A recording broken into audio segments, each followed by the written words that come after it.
And we are live. And today we've got Heather Disher on the call. And we're going to speak about all things integrator and visionary dynamics. And if you're not sure what integrator is, stay tuned. We're not only going to teach you about it, but teach you about who to hire for the perfect fit in that role. Heather, how are you doing today? I'm really good. Thanks, Barry. It's going to So be glad to fun. have you here. And if you're joining us live on any of the platforms, please make sure you like and share this, as it's going to be a very hot interview. And also, just letting you know, one of my team is going to be interacting with you guys throughout. So make sure you ask any questions you need to ask, which will come through to me, and keep the share and the like buttons happening as well. So Heather, you've been with the Game Changers now for about 9 months. Yeah. 9 months in about 2 weeks. Not that I'm counting or anything. Not that you're counting, that bad. So for anyone watching, listening to this today live or on the replay as well, can you share, like, what is your role at the Game Changers? What's the kind of job title, so to speak? So an integrator, there are a number of different types of integrators, but an integrator is generally a general manager or someone who's really overseeing the operational component of the business. So somebody who's across the key elements of the operations, the admin, the IT, the HR, the finance, and he's there in the marketing and sales, and he's there to really support the vision and the ideas that the visionary or the CEO creates. So somebody that facilitates and make sure that everything goes into place and it functions the day-to-day of the business, generally. Yeah. I almost feel like there should be like angel wings on either side of on the role title, like integrator, head game changer, and so forth, because I can say from my own experience, like, it is a game-changing experience for a business to be at a position to hire in what most people know as as general manager, but we're going to say integrator for the purpose of today's interview, into the business, because there's a few things. Number one, I feel the business should be at a level where, first of all, it's profitable. Second of all, there's some level of sustainability about it. And third of all, you've kind of passed the million or the few $1 million mark to where you can afford to hire a high-level person in that position. And for the visionary to start to step back a little bit out of the operations, or in my case, all the way out of the operations, to really allow the visionary to have more time to create, to innovate, to bring the ideas to the table, but also to have that integrator essentially being the filter between the visionary and the business, the rest of the business. You know, like, we see a lot of businesses where there's not this relationship in place. Either A, the business is too small, or B, the business owner's, the business is bigger, but the business owner is still a control freak. And I think it really starves the business of the potential. Can you maybe share, like, what are some of the key things you feel with integrator's role are important for you to steer the ship and to keep things moving in the right direction? I think the key element is understanding the business, having access to the business, understanding the people and their roles and how you can support the people. No business is successful because of one person or the owner.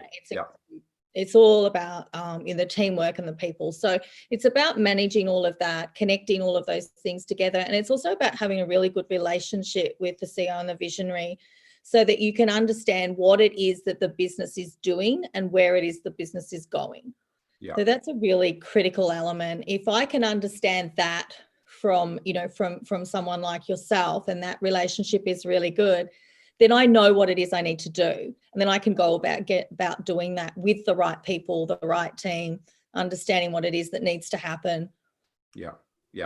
There's so much I want to try to fit into today's topic, because it's one that's very close to my heart, and one that I know we've helped a lot of our clients get to the position of being ready for that, finding someone and transitioning through to the other side of that, because it doesn't just stop when you hire someone into that role. Like a lot of other roles, it's an ongoing relationship. And you mentioned before, like, the relationship is so vital and so important. So if you're watching this interview live today on any of the platforms, please ask any questions you've got. I want to make sure that we get them answered.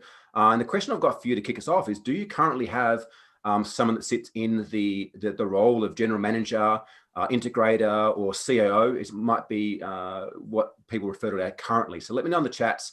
Do you currently have someone that sits in that COO, general manager, or integrator's role currently? So there's a few things, Heather. Like, I guess let's talk the journey, like preparation. What do you feel a business needs to do or to have in place to hire for that role? And the reason that this is so important is that I see many business owners, I know we see many business owners that kind of operate one of two ways. They either they try to hold on to the steering wheel way too tight and drive the car all on their own, which starves growth and starves the ability for the business to truly thrive. Or number two is they're just willing to hand over the steering wheel willy-nilly to anybody who comes along, and they do what Michael Gerber talks about in the E-Myth, which is like delegating through abdication. It's like, oh, I've hired someone who's good at finance. You do all the finance stuff, and they stop looking at it. Oh, I've hired someone who's great at sales. You do all the sales. They stop looking at it, which is actually not a smart way of doing things. No. Because it can land you in a lot of trouble very quickly. You know, my past business, we were in a position where I found out eventually that we missed out on $50,000 claimed on GST because the person I had doing my books, who I hired as an expert, and I delegated through abdication. I made that mistake. I gave it to them, wasn't doing their job properly. They were stressed and overwhelmed. They were putting all these fake allocations in my P&Ls to balance the books, which cost me a lot of money, cost him his job when I found out, and cost us a lot of growth. So what do you think are the key things we need to do in preparation prior to being in a position to hire somebody in that integrator's role? I think firstly, integrator is not a role that you delegate. An integrator is a role that exists because the business is in a particular position. And that position could be that for a period of time, whether that be 6 months, a year, a couple of years, the business is consistently in, going forward, not backwards. Yeah. It's consistently either being sustainable or it's consistently growing. The team is getting bigger. You've got bigger ideas. The clients are going forward. There's progression in the business. Once you get progression in the business, you've got your finances right. You haven't delegated it out to somebody you're not checking.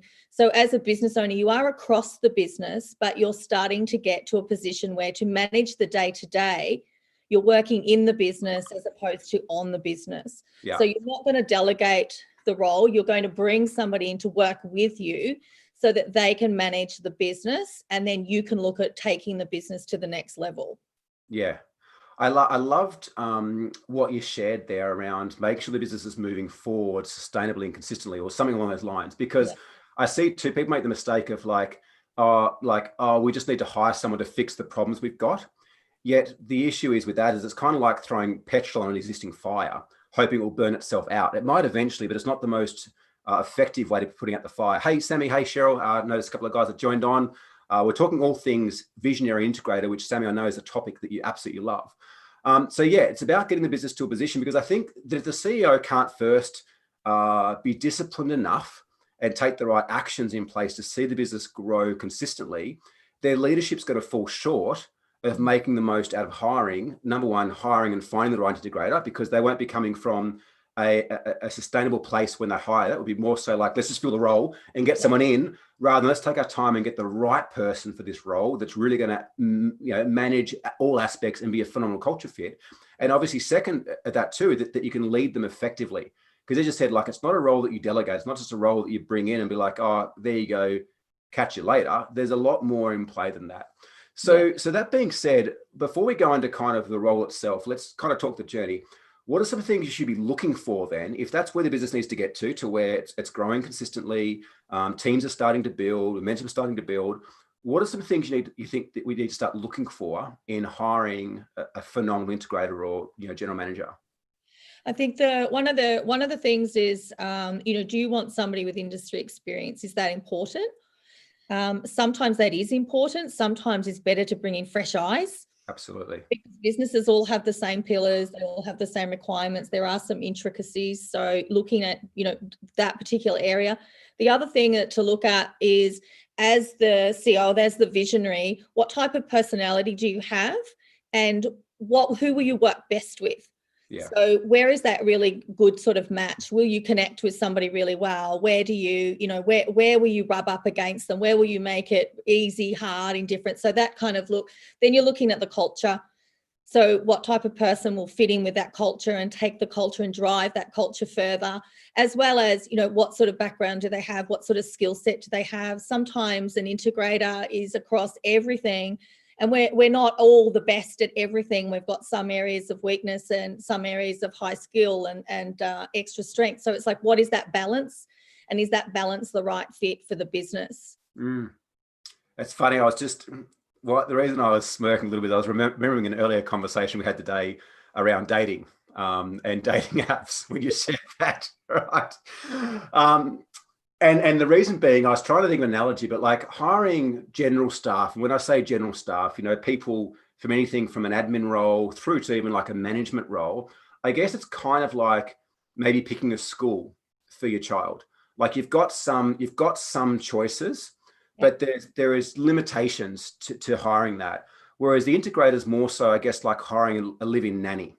The roles and responsibilities are far greater. The relationship's got to be great. They've got to fit in. They've got to fit in with that family, with their lifestyle, with their values. And this is why it's probably, I think, one of the most crucial roles and delicate roles to hire for as well. And it's something that took us, like, I reckon we were recruiting maybe 12 months before we got to hiring you. We weren't in a rush. We wanted to do it right. We had some strict criteria, but a lot of the criteria didn't come until we'd actually interviewed other people. And through the interview process, we started to learn, we didn't think about that criteria or that criteria to get to the point, because it's not like a general role. I don't believe, my personal opinion is, it's not like a general role where it's like, let's just find someone with great culture fit and a level of skill set and train them. No, because they've got to bring something to the business that I feel is to some degree a weakness of the business owner. Like if I was just going to hire someone that was good, that I had to train, right? I know I wasn't a good integrator. Like I know I'm not very good at managing staff. I'm a good leader, but leading and managing are a very different skill set. I find I shine when I'm leading my team, but I'm terrible if I've got to manage them and manage KPIs and manage the detail and things of the business. And that's not something that I feel I can necessarily train someone amazing on. They've got to have that past experience. Yeah, I love what you said too. Let's talk a bit more about, why would we want to hire someone maybe that's got industry experience versus not? Because this was a thing that between me and my board of directors, we tossed around for a while. It's like, do we hire someone who's got industry experience, or do we hire someone outside the industry, which is the decision we eventually made? I think over the course of my career, that's been something that's come up a lot of times in different businesses. Excuse me. And I think that there's definitely some industries where it's a plus. Yeah. There might be a heap of compliance. There might be a number of different areas where it's an essential that there's, people understand that, but the particular nuances in the industry compared to others that don't. But as I was saying before, I come from the school of thought where it's less about the industry and more about the business and the type of business you're running, how you're connecting with your customers, what you're trying to achieve, where you're at the moment, where you're going into the future. What is the overview of the industry, or what's sort of going on in the industry. Anybody in this type of role that I'm in, the integrator role at this level, can fit into any industry anywhere. We can, do some research into particular areas of the industry. We've got enough, wisdom and enough nous to understand what works and what doesn't, what's important and what's not. As I said, there are some industries like medical, some in the health industries where sometimes it's critical to take on board somebody with industry experience, but not always. I mean, we had a conversation before I was hired about, I had a private hospital that was interested in taking me on board. I know nothing about hospitals, and that's what they wanted. They actually wanted somebody to think outside the box. And when you're looking at, particularly with business development, it's like, where can the company go? If you're stuck within an industry model, you can't see beyond that quite often. So it really does depend on a number of other elements, whether there's a critical factor with the industry or whether it can be somebody that's the right fit for the business. Yeah. And this may very much be my limiting thinking, but I think hiring someone who's got industry experience, there could be a potential cap there, right? As opposed to someone who hasn't. They're coming in unjaded by past industries and what works and what doesn't work. They're just coming in totally open to the opportunities. We find this with salespeople too. Like if we have a salesperson that's come in and we've changed our offer, we've changed our pitch a series of times, they have certain beliefs around what's possible. And we've seen this before. You hire a new salesperson that comes in and you're like, this is what it is. This is where it's at. And they go to town, not constrained by past experiences of what worked and what didn't work. They want to stay clean. And this is why, like a lot of great business leaders talk about the importance of cycling people in the integrator's role, cycling them through, because it brings that fresh new ideas and it brings a fresh sense of what's possible for the business as well. We just had a question here from Sheila from Brisbane. And if you're watching this live, welcome. Thanks so much for joining us. Please start a watch party. This is an important conversation to share with business owners around how they can truly free themselves. And it's something I speak about a lot in my book that I'm releasing in a few weeks' time called The Path to Freedom, the 9 steps to create a profitable and purpose-driven business that can work without you. So Sheila asks, now that we're talking how to screen talent, the pandemic actually just altered the human resources landscape, not threatened it. Would you agree with that? Yeah, I would. And I would agree that it did alter it in an amazing, opportunistic way. There are now people that are looking at the job they have, if they've still got one, and whether they still want to do that, whether that is, given that we've been sort of stripped down to our basic or essential element items, particularly in Australia here, we weren't as restricted as some of other places, like some of our staff members in Asia. But, there's people that are now looking at, am I getting what, the passion and joy out of my job? I've got amazing talent. Can it be placed somewhere else? There's people that have lost jobs everywhere. There's such an opportunity to talk to people that normally wouldn't be available in the marketplace. So I think that is just a fantastic opportunity to access hidden talent that just wasn't there before for you. Yeah. And I guess this has been a reason behind starting the Freedom series. Like, we knew something was going to happen this year. We didn't know it was quite going to be COVID. We knew something was going to happen. And it just so happened that it timed perfectly with the launch of the book. And the reason this is important is I think now more than ever, there is a responsibility that we have as entrepreneurs and as business owners for the future of our economy. Like, I don't think that we can rely on the governments, not that we necessarily ever have, but I think that entrepreneurship and business owners have the opportunity to build a better country, to build a better world.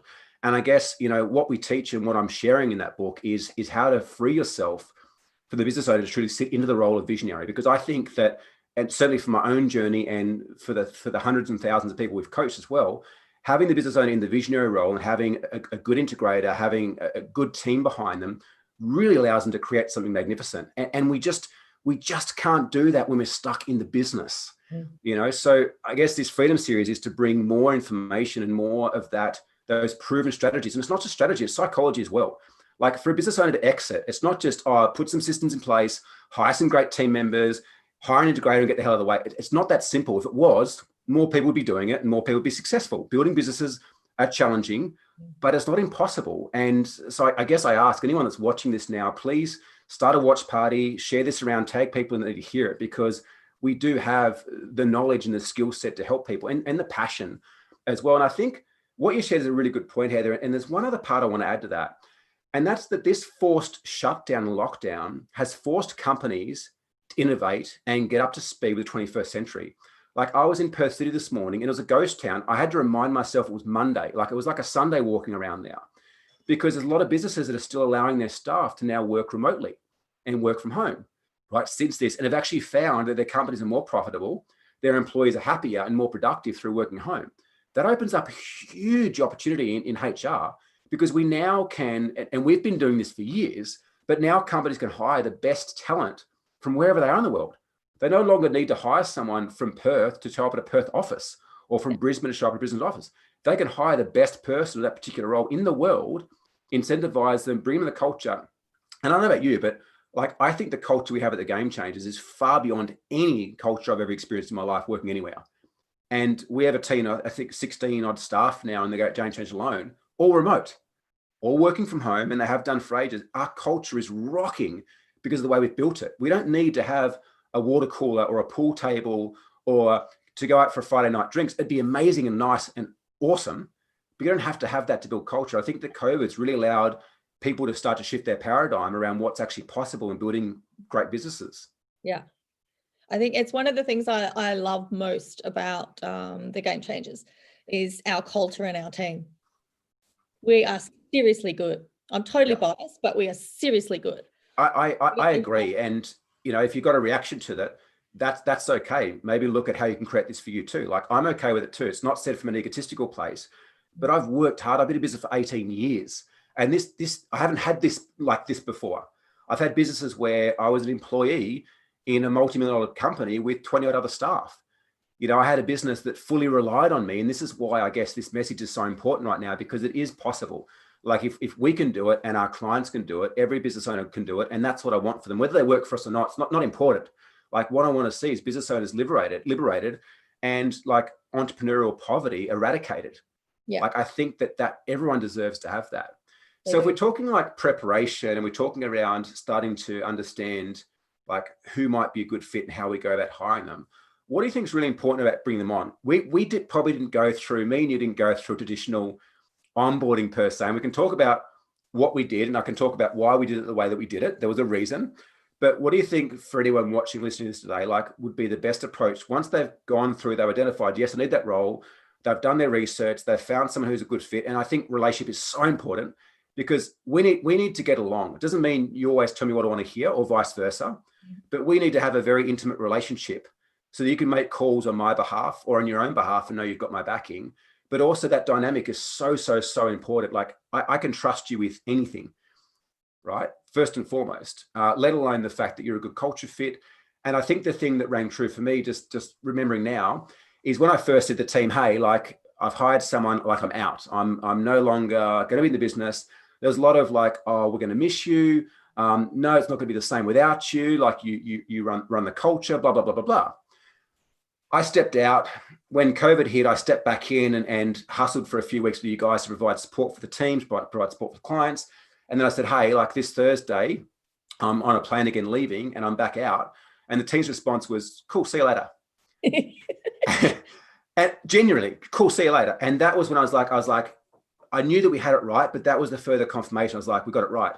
Because they saw you as being their leader. They saw you as being such a pivotal role for the company culture. But let's jump back to the question asked. Like, what do you think is an important steps once you've made that hire to make sure that it starts off right? Because how you create that foundation is going to be how it flourishes later on. Yeah. I think there's two things. One is that, like you said, the relationship between the visionary and the integrator is a critical element to the success of the team, because it is a team. It's teamwork. Yeah. So being able to, during that onboarding process, whether that's hours, days, weeks, whatever it is for the business, is that there's an opportunity to get together and talk about what it is the vision, what's the strategy, what's your thoughts, where's the company now, what's the vision for later, like what's the plan? Yeah. And it can be small, big, it doesn't matter. It's just that, like, what is it? So that the integrator, as they're looking at everything, they're starting to formulate the plan as to how do I get there? So the second part is to, give them a little bit of a guide as to, this is the platforms, this is how our systems work, this is generally what you need to know so that you don't look like an idiot. That's always really nice. And then you just get out of the way. Yeah. I think it's easier just to get out of the way, and then you let the integrator kind of get a feel for it. They can connect with the people, they can connect with the different systems, with the different requirements. At the same time, in the back of their mind, they've got the bigger picture. So everything they're looking at, the critical element for success longer term is that you understand where it is we're going. Yeah. Yeah, I love that. They're the two areas. I love that. Make sure you guys watching, hit like, drop a comment in, let us know what you're loving so far, and if you've got any questions as well. So there's a few things there that you said. I got invited into one of our members trainings the other night by the coaches, and we were talking about staff. And I made some comment along the lines of like, I don't often give free advice, but if I was, it'd be hire the best people and get the fuck out of the way. And now there's elements of that. We're not talking, delegation to abdication, but we are talking around, first of all, hiring the right person. Second of all, being able to let go. Now, the hardest part that people have when they hire the integrator, most roles, to be honest, but the integrator more so, is that because you're essentially handing over the steering wheel of the business, there's a lot of our identity as visionaries wrapped up trying to control things, which is what damages the relationship. Like, I often look back and think, in the early days, we didn't make bad hires. We actually just didn't onboard them properly. We hired them and then we tried to micromanage them, tried to tell them how to do what they're doing. And I think what you said was really important, is like, bring them on board. Your role as a visionary to go, hey, like, here's where I want to go. Like I said to you, hey, Heather, here's where I want to be in 10 years time. Like, I knew what that was, a clear picture. And you've got a picture of that on your whiteboard. I know you do. And every day you're asking questions like, does this decision get us closer to that or further away? Yeah. And that's what allows you to calibrate. Without, like, we talk for an hour a week on a meeting, and that's enough for you to steer and run the business and grow the business, I might add, not just steer and run it, grow it without me being involved, because you're clear of where we're going and you're now across our resources, like our team, our cash, and our systems and processes. And so it's like, paint the picture for the integrator of where you want to go, give them an idea, an honest appraisal of where things are at, show them your strengths, show them the weaknesses, and then get the hell out of the way and allow them to do their do. Like if you've hired the right person, they shouldn't need you to handhold. Like this is a very senior position. And one thing that I loved about you, there's a number of things through, but I said to you, like, one of the questions on the interview was like, what did your first 3 months look like? Right? So asking questions that put the onus on you. And something you talked about was like, it's really important for me to be across the team.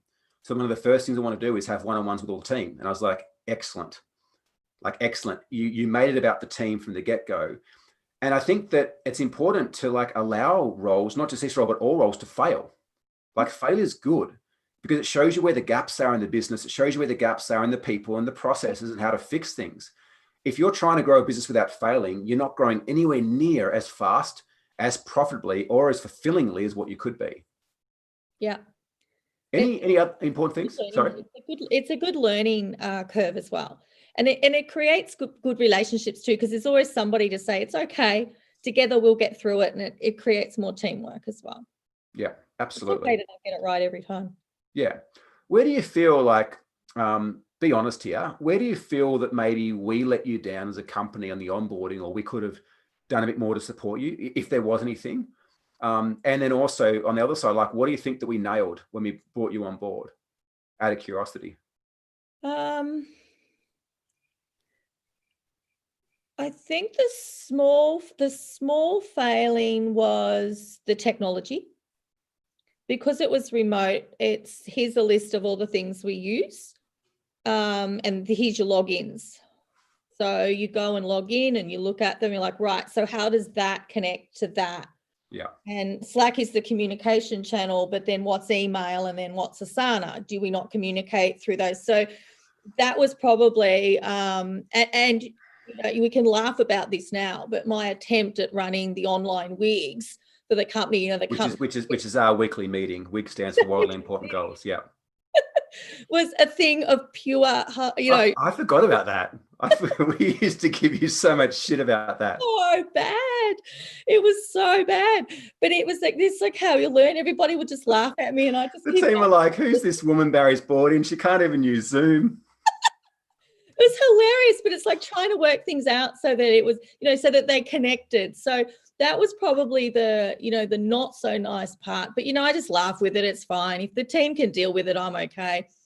And then I think some of the best parts was that my very first day, after the first sort of half an hour, I met the entire company. And, online, all of us together. And there was stuff going on everywhere. And I had no idea who was who. And it was so lovely. I loved it. Because people were just people. They weren't labeled a particular role. They were just a group of people, and they were all fabulous, and they were beautiful faces on the screen. I loved that. That was the best part. Yeah. That was I just loved that. So I'll never forget, I was just walked down the stairs into the underground car park of the apartment that I was living in last year in Melbourne at the time. And I was talking on the phone to you, and I was about to get in the car. And I remember you said to me, Barry, you've got a very unique company. And I was like, oh yeah, tell me what. And you said, I've never worked in a company that's so structured in terms of systems and processes, and have also got a team that is so independent and able to make decisions for themselves. You said it's a very unique mix. Either A, you've got teams that are like entrepreneurs, so entrepreneurs in an organization, and there's no structure and systems in place, or you've got a company with a lot of system processes. You said, but you've somehow managed to breed both into one business. I'll never forget that. And I think that this is super important now more than ever, especially if you are going to look to run online teams and outsourced staff as well. Like, they need to be able to make decisions without hitting you up on Slack 100 times a day. Yeah. The more that the integrator can empower the individuals within the team, the more you're going to get out of the success of the individuals, which connect in with the whole team. So the more that I can empower them through mistakes, through love, through all sorts of, doesn't matter, the more that I can empower them, the more that I can give them so that they can step into their role and own it, be accountable and step up for it, the more you get from those departments and those people. So it's one of the biggest joys is to see someone stepping up and shining. Yeah, I love that. I love that. And we're going to chat about that in just a second, is like, building team ongoingly. I know, one of the things that we hear a lot from new clients and prospects is around team. I can't find the right team. I can't retain a team. They won't do what I ask for them, all this sort of stuff. And it's just not a problem that we've had for a long time. Before I get there though, I got a question here from Tom from Perth. And if you are watching, please jump in the chat, hit a question up. My team's there to feed them through to us so we can get the questions answered for you. Please hit like if you're enjoying this, and also start a watch party, because there's someone else that needs to hear this message too, that might be struggling in business, and just get the one idea out of the conversation between Heather and I that can change the face of their business and life forever. Sometimes it only takes one smaller thing. Tom from Perth asked if Heather could possibly consider one overseas country to expand into next year, what would it be? Just one. Okay. One overseas country to expand into for TGC. I don't think it is for TGC. I think it is more generally maybe for his own business scalping, where might be a good opportunity. And I guess that's where the difficulty is, not knowing what market he's in, what product and service he's selling. If you're looking at import export, then Southeast Asia is probably a good place to be heading and looking at, including you would even you look at import export. You'd even look at New Zealand. It's like, what do they have that you could get your hands on?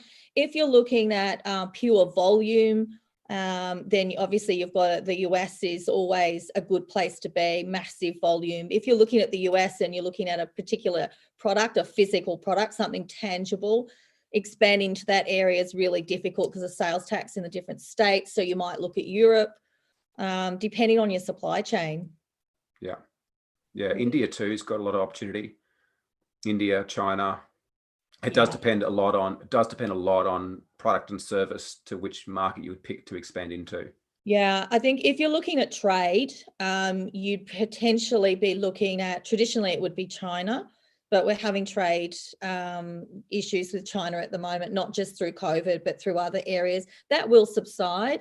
But Japan's always really interesting for trade for Australia, and also India is massive. We have huge import exports with India, and we have a very good relationship with them. Yeah, huge opportunity there as well. Yeah. So let's finish off this bit of a journey. We've spoken so far around like, where's the business need to be at to hire an integrator? How do we start to look to, and this is a topic that I could talk about for days, because I think there's so much in this as well. And what it can do for a business in the right position. It is like pouring rocket fuel onto a fire. What do you feel like, what are some key things to help better manage staff and build better culture? Like, I'd love to know and love you to share what you feel around that. I think there's, an integrator needs to have an element of care.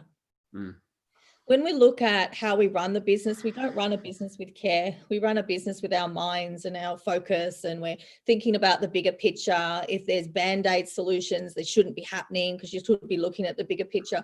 But when you're looking at people, you must take a breath, you need to take a moment, and you need to have care.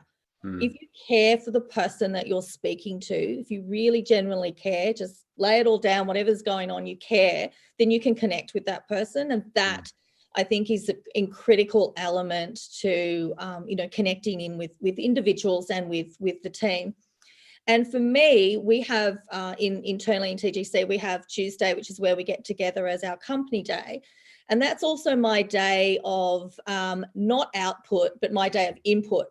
So outside of a meeting with the visionary where I'm kind of outputting, the rest of the day I meet with the different departments and the rest of the team. It's all about input. I'm not pushing at them. I'm asking them to give to me and to share with me and for me to understand. So having a place where they can share and communicate and discuss what's going on with them personally and within the workplace, as well as giving them a platform to be able to step up and empowering them. And again, it comes back to caring. If you care for the people that you have under your care, they're my responsibility. They're the same as being across the financials. It's even more important that we care for the people, because I can't do the job of everybody by myself. I need people to do that job. So caring for them and understanding where they're at. It doesn't mean they can't be reprimanded, and we can't be saying, well, hang on a minute, let's get down to what we need to be talking about. But it's still, you can come from a place of care. Yeah, absolutely. And to add on to that, like beautifully put, a couple of things. Number one, vulnerability. Like, I speak about this so often, and I honestly think it's a superpower. It certainly has been for me in my leadership development the last 18 months, is being vulnerable. If you're struggling with something, don't expect to have all the answers. Your team don't expect you to anyway. And the more vulnerable you can be with them, the more you're actually giving them permission consciously and unconsciously to be vulnerable with you. Because let's be honest, they spend half their life in the business anyway. So it's like a second family for them. And the more that you can show care, the more that you can support them. It's like every family has those fights around the dinner table. They have the things that go on. But the more you can support them, the more they want to support the company. Like, we don't collect timesheets from our staff. We have no idea what they do, when they do, really. Like, we don't, have screen capture software because we run a virtual team. But I know that every single one of our staff members is doing the right thing by us because of the values, because of the culture we've created. They want to do the right thing by us. And I also know that if we ever happen to somehow attract and hire the wrong staff member, typically 9 times out of 10, the team are the first ones to let us know that they need to go before we even have a conversation, because we're typically a bit fairer, like, oh no, we can work and develop. The team's like, no, they got to go. They're not a fit. Yeah. Which is great to have. So what about, if you've got any questions too, we're going to be wrapping up in the next 5 to 10 minutes. Last chance to put any questions in. Hey, Edie. Hey, Blake. Thanks for watching, guys. What do you feel are some actual physical things to do? So we talked about care, which is a bit more like feeling-based, esoteric. What do you think are some good structures to have in place to manage a team? Understanding what they do, and them having a clear position description or job overview, so they understand what they do as well. Yeah. Having that reviewed and making sure that fits in with what the role is and how the role is continuing to go. So you really do they need to know what their role is. That then also includes what are they accountable for, as opposed to what they're responsible for. And also looking at what are their KPIs, and their KPIs in business, they can be, 3, 4, 5, really important numbers. A KPI in a role could be just 1 or 2 small things and then 10 really big things. Yeah. And it depends on that role. So the KPIs need to be set for the role and connected into the business as well. So understanding how that person functions during the day, what they need to do when they're doing something different and that's not normally within their scope, they're comfortable to be able to stretch outside that, or they're comfortable to be able to put their hand up and say, I'm not sure where to go with that. Yeah. So understanding their role is really important. The next part is understanding about where they fit in the company and what that means. Who can they go to? Where do they belong? What part of the team are they in? Are they in a department? How does that department interact? How do you connect in with management? What is management? So connecting the individuals into their departments, into their pods, and then into the bigger picture is a really critical element. Yeah, I love that. And what I love as well is that it's everything we do chat about in the book as well. Like, we go through how to create the perfect position description, how to tie that back in with the organizational chart. We talk about how to set KPIs that actually drive the business forwards, how to create that accountability versus responsibility. Accountability is that it's their job to get that thing over the line. It doesn't necessarily mean they're doing every part of it, but it's their job to get the thing over the line. Then you have other people, maybe them and maybe others, that are responsible for elements of that. It's like a relay race. It's like the person at the end, it's their job to kind of get over the line, but everyone along the way has a responsibility to pick the baton up and to run it to the next person. So understand that dynamic is very, very important. And if you're wanting to register for a pre-release copy of the book, my team will put a link below. You can jump on. We'll keep you up to date with all the live streams, the amazing guests that we've got, and let you know too, just before the book goes live with all the bonuses. Heather, anything else that you want to share that you're feeling kind of compelled to share around any of the topics today, or something completely different? I could share plenty, but we've just got a couple of rabbits. I think the key thing for an integrator is in this role, or there's 2 key things. One is to connect with the visionary. If you don't get that connection, it's not the right fit. It's okay. It's just not the right fit. But when you do get the right fit, and I'm so lucky that I've got the right fit with you, I feel that I think that's when the magic really happens. That's when things can really take off, and the passion and joy that comes out of being able to do a job with clear direction is really, really good. The other part is with an integrator, and I'm a big believer in this, is that there's 2 parts to working in operations. One is the physical doing. So that's the operational management. And the other one is more of the governance, which is hands off. So hands in is the operations where you're actually working out what do we need to do? How do we implement this vision? Where do we go? The other part is the hands off when you're making decisions that are for 10 years time or for 5 years time. When something's going wrong, when something's going right, when something's spinning really, really fast and you've got to prioritize really quickly, the key element to be able to do is like, what do I need to do hands in? And what happens when I've got hands off? What decisions would I make if I wasn't touching this? And that really makes it very clear for me at a much higher level to take us from this level all the way up to the next levels, because I've got a very clear path. And it's not just about the doing, it's about the planning to do the doing. Yeah, that's a clear sign of the right person, the right role, because it's not just the visionary's role to be thinking short, medium, and long term. Like there's got to be an element, the integrator's got to be able to pick that up and have an element of that as well. So they're not constantly just stuck in fighting fires or playing the short-term game.